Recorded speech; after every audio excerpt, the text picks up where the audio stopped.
Welcome to the Tech Egg. Don't get scrambled. Enjoy the video. In this video, I will show you how to make homemade plum jelly. First, gather your ingredients: ripe plums, sugar, pectin, and lemon juice. Next, sterilize your canning jars and lids by boiling them for 10 minutes. This ensures a safe and long-lasting jelly. Finally, prepare your plums by washing them thoroughly, halving them, and removing the pits. You'll need about 4 pounds of plums for a good batch. Now, let's get those plums cooking.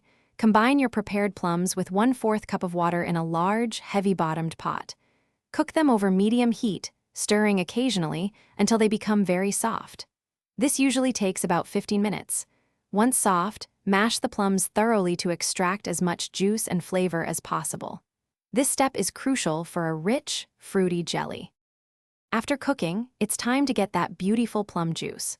Strain the mashed plums through a jelly bag or several layers of cheesecloth, letting it drip overnight for the clearest juice. Do not squeeze the bag, as this can make your jelly cloudy. Once strained, measure exactly 4 cups of plum juice. Then, add 1/4 cup of fresh lemon juice to your measured plum juice. This helps with the pectin's setting power.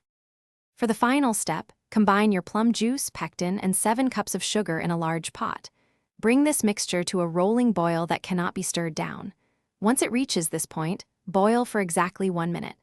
Carefully ladle the hot jelly into your sterilized jars, leaving 1/4 inch of headspace. For more great tips, check the description for a link to a book that can truly change how you think about money, as well as other deals.